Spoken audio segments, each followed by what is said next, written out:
സാംസങ്ങിൻ്റെ Samsung A03 എന്ന പുതിയൊരു സ്മാർട്ട് ഫോൺ ഇപ്പോൾ ഇന്ത്യൻ മാർക്കറ്റിൽ ലോഞ്ച് ചെയ്തിട്ടുണ്ട്. ഈ ഒരു ഫോൺ 10,500 രൂപ പ്രൈസ് റേഞ്ചിൽ വരുന്ന ഫോണാണ്. ഈ ഒരു വീഡിയോയിൽ നമ്മൾ നോക്കാൻ പോകുന്നത് സാംസങ് A03 എന്ന ഫോണിൻ്റെ ഒരു സ്പെസിഫിക്കേഷൻ അനാലിസിസ് ആണ്. ആദ്യം ഡിസ്പ്ലേയുടെ കാര്യം നോക്കുകയാണെങ്കിൽ സാംസങ് A03ൽ 6.5 ഇഞ്ചിൻ്റെ HD+ ഡിസ്പ്ലേ കൊടുത്തിട്ടുണ്ട്. 10,500 രൂപ പ്രൈസ് റേഞ്ചിൽ വരുന്ന ഫോണാണ്. ഈ ഒരു പ്രൈസ് റേഞ്ചിൽ നിങ്ങൾക്ക് ഫുൾ HD റെസൊല്യൂഷനുമായിട്ട് വരുന്ന ഫോണുകൾ വേണം എന്നുണ്ടെങ്കിൽ അതിനുള്ള ഓപ്ഷൻസും കാര്യങ്ങളൊക്കെ വരുന്നുണ്ട്. പക്ഷെ അത് മിക്കതും ഓൺലൈൻ ഫോൺസ് ആണ്. ഇപ്പോൾ നമ്മൾ ഓഫ്ലൈൻ മാർക്കറ്റ് മാത്രം നോക്കുകയാണെന്നുണ്ടെങ്കിൽ ഈ ഒരു പ്രൈസ് റേഞ്ചിൽ മിക്ക ഫോണുകളിലും HD റെസൊല്യൂഷൻ തന്നെയാണ് വരുന്നത്. ഈ ഒരു സാംസങ് A03 എന്ന ഫോണും ഒരു ഓഫ്ലൈൻ ഫോണാണ്. ഇതിൽ TFT ഡിസ്പ്ലേ ആണ് ഉപയോഗിച്ചിരിക്കുന്നത്.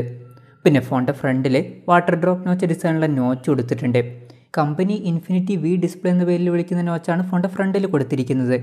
പിന്നെ ഈ ഫോണിൽ കൂടിയ റിഫ്രഷ് റേറ്റും സപ്പോർട്ട് ചെയ്യുന്നില്ല. 60 ഹെർട്സിൻ്റെ റിഫ്രഷ് റേറ്റുമായിട്ടാണ് ഈ ഒരു ഫോൺ വരുന്നത്. 20:9 എന്നുള്ള ആസ്പെക്ട് റേഷ്യോയിലാണ് ഈ ഫോൺ വരുന്നത്. അപ്പോൾ ഡിസ്പ്ലേ ഫീച്ചേഴ്സ് നമ്മൾ മൊത്തത്തിൽ നോക്കുകയാണെന്നുണ്ടെങ്കിൽ ഈ ഒരു പ്രൈസ് റേഞ്ചിൽ ഇതിൽ വളരെ മികച്ച ഡിസ്പ്ലേ ഫീച്ചേഴ്സ് ഉണ്ട് എന്നൊന്നും പറയാൻ പറ്റില്ല.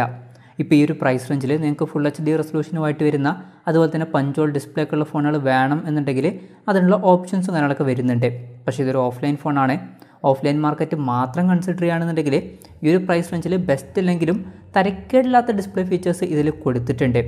പിന്നെ ഓഫ്ലൈൻ മാർക്കറ്റിലും ഇതിനേക്കാൾ ബെറ്റർ ആയിട്ടുള്ള ഡിസ്പ്ലേ ഫീച്ചേഴ്സുമായിട്ട് വരുന്ന ഫോണുകൾ വരുന്നുണ്ട്. ചില ഫോണുകളിലൊക്കെ ഈ ഒരു പ്രൈസ് റേഞ്ചിൽ 90 ഹെർട്സിൻ്റെ റിഫ്രഷ് റേറ്റ് പോലുള്ള ഫീച്ചേഴ്സൊക്കെ വരുന്നുണ്ട്.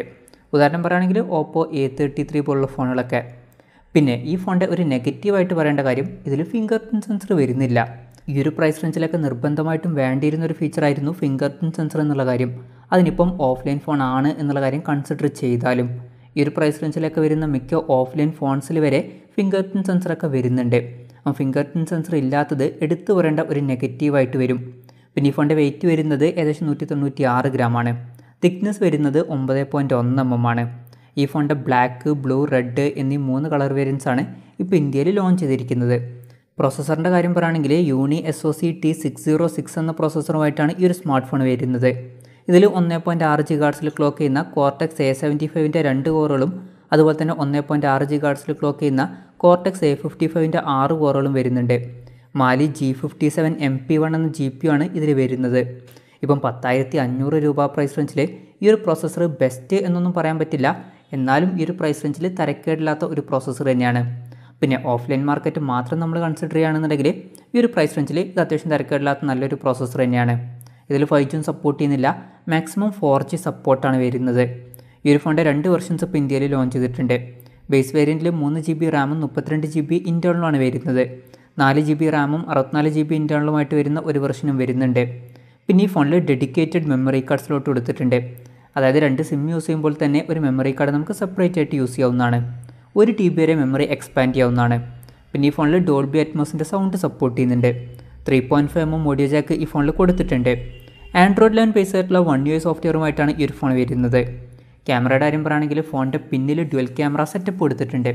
ഇതിൽ 48 MP f1.8 അപ്പേഴ്സിൽ വരുന്ന മെയിൻ ക്യാമറ സെൻസറാണ് വരുന്നത്. ഈ ഒരു പ്രൈസ് റേഞ്ചിൽ തന്നെ അവർ 48 MP മെയിൻ ക്യാമറ സെൻസറൊക്കെ ഇതിൽ കൊടുത്തിട്ടുണ്ട്. പിന്നെ ഈ ഫോണിൽ രണ്ടാമത് 2 MP f2.4 അപ്പേഴ്സിൽ വരുന്ന ഡെപ്ത് സെൻസറും കൊടുത്തിട്ടുണ്ട്. സെൽഫി ക്യാമറയുടെ കാര്യം പറയുകയാണെങ്കിൽ ഫ്രണ്ടിൽ 5 MP f2.2 അപ്പേഴ്സിൽ വരുന്ന സെൽഫി ക്യാമറയാണ് വരുന്നത്. പിന്നെ ഈ ഫോണിൽ 5000 mAh ബാറ്ററി കൊടുത്തിട്ടുണ്ട്. ഈ ഒരു ഫോണിൽ ഫാസ്റ്റ് ചാർജിങ്ങും സപ്പോർട്ട് ചെയ്യുന്നില്ല. 10 വാട്ടിൻ്റെ ചാർജിങ് സ്പീഡുമായിട്ടാണ് ഈ ഒരു സ്മാർട്ട് ഫോൺ വരുന്നത്. ഫാസ്റ്റ് ചാർജിങ് സപ്പോർട്ട് ചെയ്യാത്തത് വലിയൊരു കംപ്ലയിൻ്റ് ആയിട്ട് വരാൻ പറ്റില്ല. കാരണം ഓഫ്ലൈൻ മാർക്കറ്റിൽ ഇപ്പോൾ ഈ പ്രൈസ് റേഞ്ചിൽ അധിക ഫോണുകളിലൊന്നും ഫാസ്റ്റ് ചാർജിങ് സപ്പോർട്ട് വരുന്നില്ല. പക്ഷേ നിങ്ങൾക്ക് ഈ ഒരു പ്രൈസ് റേഞ്ചിൽ ഫാസ്റ്റ് ചാർജിങ് സപ്പോർട്ടുള്ള ഫോണുകൾ വേണം എന്നുണ്ടെങ്കിൽ അതിനുള്ള ഓപ്ഷൻസ് ഒക്കെ വരുന്നുണ്ട്.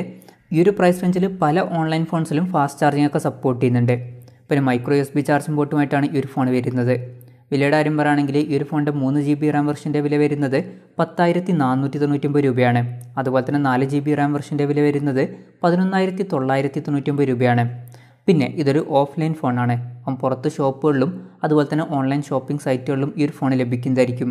എന്തായാലും ഓവറോൾ നോക്കുകയാണെന്നുണ്ടെങ്കിൽ 10,500 രൂപ പ്രൈസ് റേഞ്ചിൽ ഫിംഗർ പ്രിൻറ് സെൻസർ ഇല്ല എന്നുള്ളത് എടുത്തു പറയേണ്ട ഒരു നെഗറ്റീവ് തന്നെയാണ്. അത് മാറ്റി നിർത്തിയാൽ ഒരു ഓഫ്ലൈൻ ഫോണിന് വേണ്ടിയിട്ടുള്ള തരക്കേടില്ലാത്ത ഫീച്ചേഴ്സൊക്കെ ഈ ഫോണിൽ കൊടുത്തിട്ടുണ്ട്. എന്നാലും ഇത് ബെസ്റ്റാണ് എന്നൊന്നും പറയാൻ പറ്റില്ല. ഇനി ഓൺലൈൻ ഫോൺസിൻ്റെ കാര്യം കൂടി നമ്മൾ കൺസിഡർ ചെയ്യുകയാണെന്നുണ്ടെങ്കിൽ ഈ ഒരു പ്രൈസ് റേഞ്ചിൽ ഇതിനേക്കാളൊക്കെ മികച്ച ഫീച്ചേഴ്സുമായിട്ട് വരുന്ന ഓൺലൈൻ ഫോൺസ് വരുന്നുണ്ട്. ഫുൾ HD റെസൊല്യൂഷൻ വരുന്ന, അതുപോലെ തന്നെ ഇതിനേക്കാൾ കുറച്ചും കൂടി ബെറ്റർ ആയിട്ടുള്ള പ്രോസസ്സറുമായിട്ട് വരുന്ന, പിന്നെ ഫാസ്റ്റ് ചാർജിങ് സപ്പോർട്ട് ചെയ്യുന്ന ഫോണുകൾ വരുന്നുണ്ട്. എന്തായാലും സാംസങ് A03 എന്ന ഫോൺ ഈ ഒരു പ്രൈസ് റേഞ്ചിൽ അത്ര മികച്ചൊരു ഫോണായിട്ട് എനിക്ക് തോന്നിയിട്ടില്ല. ഈ ഒരു ഫോണിനെ പറ്റിയിട്ടുള്ള നിങ്ങളുടെ അഭിപ്രായം ജസ്റ്റ് ഒന്ന് കമൻറ്റ് ചെയ്യുക.